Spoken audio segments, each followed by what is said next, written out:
Hello and welcome back to 4FS Gaming.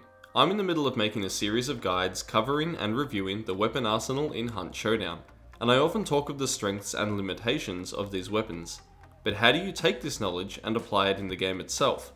How does knowing what each weapon is capable of allow you to make good tactical decisions and take out your opponents? This video will bridge the gap between theory and practice by using 3 gameplay case studies, where I will break down and explain decisions and tactics as we go through the footage.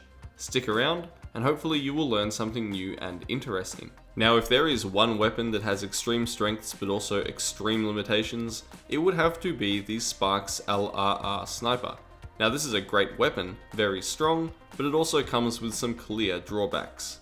The major strengths of the Sparks Sniper is of course its damage. 149 to the chest within close to medium range is huge, and a headshot will kill at pretty much any range that you can see an opponent. Now, if you combine this with the sniper scope, which is the highest magnification scope in the game, you get a weapon with extraordinary reach. Now, I'll go into what I mean by reach in a little bit, but first let's just touch on some of the weaknesses. The Sparks only gets one shot before you have to reload. This can be somewhat offset by quickly switching to a sidearm to take a follow-up shot if you hit your initial round, but it's still a pretty big limitation. Now, that sniper scope in itself provides its own limitations. It does make it quite clunky to use up close, and it can be a nightmare on fog maps where the scope makes it really hard to see anything at all. So overall, it's a really strong weapon, but it does benefit from being far away, and it's not the kind of weapon that you want to have in your hands when you get suddenly surprised up close. Now, what do I mean by reach? Well, the idea is that often with a weapon like the Spark Sniper, you can actually operate outside of your opponent's effective range to such an extreme degree that there's almost zero fear of you getting hit and killed by their shots. Now, a reasonably extreme example of this was when my mates and I found some guys fighting it out at Brickworks, so we decided to run up to the top of the fort and see if we can take some pot shots. Now, my partner's using a normal label, so for him to hit a headshot, it's just a small handful of pixels on the screen, but with the Sparks and this sniper scope, I'm able to actually get 2 headshots and down 2 hunters from a range that we later figured out was 200 meters. Fucking dropped him. That would have been huge headshot, huge range. Bounty's still right in there. There, he's that window again. Oh, fuck it. Headshot. Nice. How did we calculate the 200 meters? Well, sorry Potter, but he took one for the team. Dildo, you need to shoot me at least twice, and you might even need to punch me. So, Merrick, wait till I tell you to shoot. Dildo, shoot me. Again. Punch me. Merrick, shoot me. 199 meters in the head. Whoa, 199. Fuck. You can see that in a situation like this, I have absolutely zero fear of being headshot from the people I'm shooting at. And not just because they're distracted.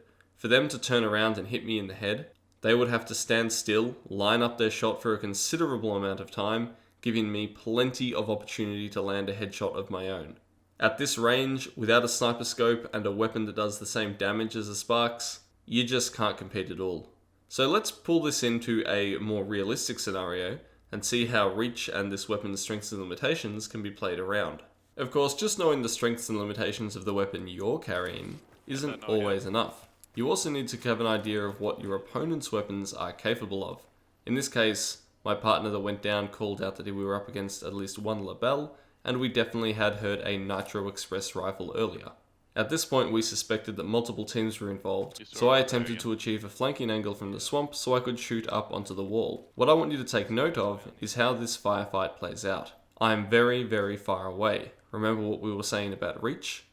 Even if my targets do have long ammo, which is certainly capable of headshotting me at this range, lining up the shot would be exceptionally difficult for them. Without something like the sniper scope, it'll take a while for them to get the shot on target, and in that time, I can line up a headshot. I don't want to stay in one place for too long, because that'll just make their job easier, but the long grass here does provide much better concealment than the bricks on the stone wall, which make it easy to silhouette and contrast players standing up there. After a few near misses, I eventually land the killer shot, and decide that I have to move in and do something else because I can't really help my 2 down teammates from all the way back out here. Now, after the enemy applies a bit of fire to one of my down partners, suddenly I'm on the clock. Remember, when this happens, you can't panic. You do have quite a while to pull off your rescue operation because fire burns health bars very, very slowly these days. As I move in, I have to consider the strengths and limitations of my second weapon. It's a Caldwell Pax, but I do have fanning, so if there is someone hiding up on that wall, I'll have a pretty brutal 2-shot kill on them, giving me some nice close range capability, but I still have to be careful of shotguns, because I haven't confirmed that there's no one up there. Darkside appears that guy that lit him on fire has moved off to the right, and so I say screw it, I just have to go, otherwise my partner isn't going to have any health left at all. I run in with the packs out, ready to shoot. Remember that you don't have to fully revive a partner to put out the fire. You just have to start the animation by tapping F over their body. Let's see what happens next.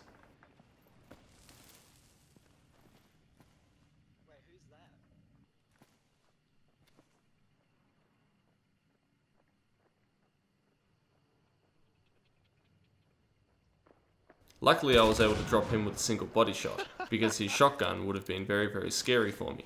However, I was ready to hot swap over to that Pax to take a follow-up, just in case, because at the very most you only would have had 1 HP left at the end of that. One of the real weaknesses of this scope in close ranges is identifying where your target is. That's why I made it a priority to grab that bounty and just double check where that enemy behind me exactly was. I wasn't sure whether he was on the ground or maybe the first floor, and Darkside confirmed it for me, allowing me to land the killer shot through cover. That's another strength of the Sparks. It's got really, really high penetration. Let's move on to our second case study. And here we're going to look at the Romero 77. It's one of my favourite weapons. I think it's a severely underrated weapon, but let's have a look at its strengths and weaknesses. Strengths include the highest damage, range, and tightest spread of all shotguns. These 3 factors combine to make it a lethal weapon that can one-shot kill with a reasonable amount of reliability out to 15 meters, provided you're aiming for center mass.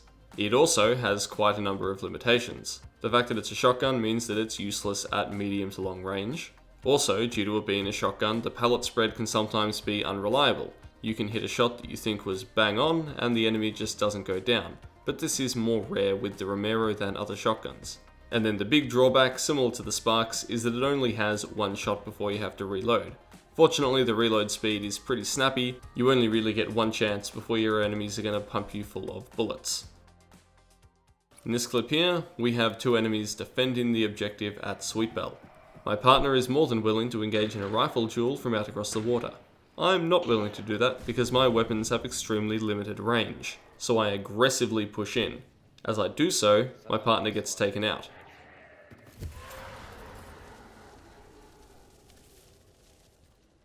He's peeking.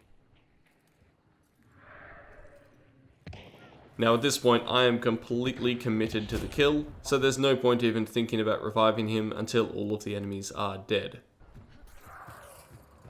Now I just want to freeze at this point here. I have 2 enemies in front of me, one to the left and one to the right. I've already started tracking on to the right hand enemy.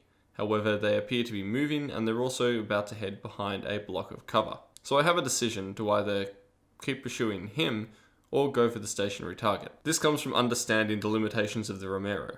There's 2 enemies, real close, and basically they each have to shoot me once and I'm going to die. This means that if my first shot doesn't secure a kill, I'm probably not going to get a chance to reload, shoot again, and then reload and shoot again a 3rd time to kill the final enemy. My first shot needs to be lethal, so I adjust my aim and shoot the stationary target.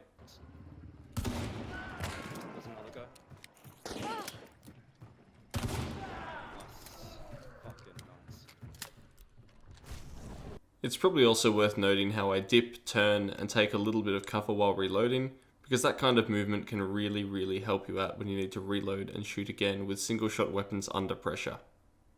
We're now going to finish off this video by talking about one more weapon. Well, it's a variant of the Romero hand cannon, and a lot of people think that this is kind of a joke. And in a lot of ways it is. For the size reduction to a medium slot, the Romero hand cannon loses range and also gains increased spread, making it only usable at the closest of ranges and still only providing you with that single shot. Some people call this weapon useless, But through understanding its limitations, well, you can still do quite well. A big takeaway from these clips is how I changed my behaviour by taking into account the limitations and strengths of my opponent's weapons, because that is what informs my decisions that eventually leads to victory here. The fight is a 2v3. My partner has cleared out one member of the enemy team and starts fighting a second, while the third enemy engages me in reasonably close range. He is carrying a chain pistol with fanning. Now this is a pretty terrifically terrifying weapon at this range. However, I understand two things. It's difficult for him to move quickly while fanning the weapon, and due to it being compact ammo, even the smallest cover can give me complete protection. Notice how I kite him around this tree, making him empty all of his shots, and when he's out, I know he is vulnerable, so I begin to give chase.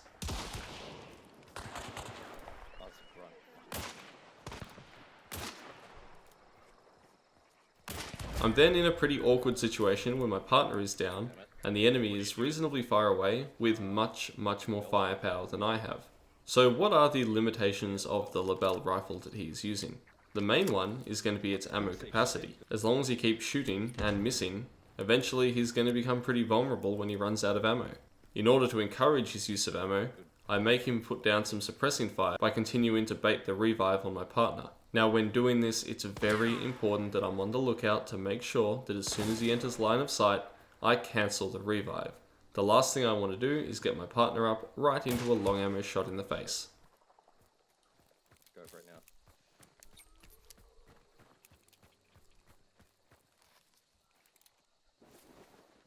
Oh no.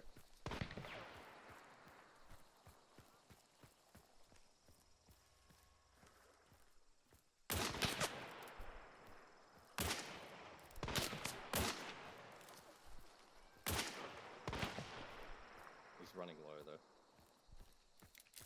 If you can keep him shooting and missing.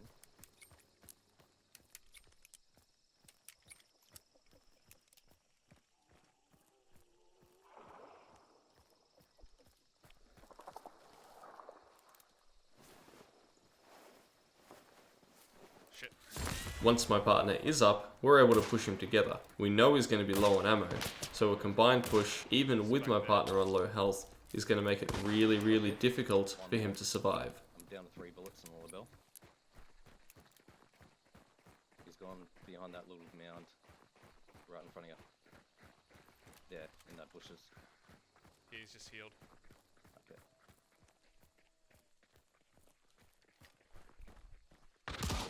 Got a hit.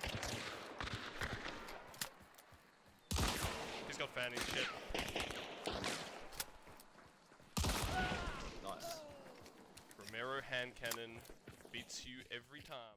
Hopefully you found at least something in this video helpful. Thank you so much for watching, and if you'd like to connect further with the 4FS community, please consider subscribing, joining in a conversation down in our comments section, checking out our community Discord server, or if you want to go that extra step, supporting us over on Patreon so we can keep continuing to make great content.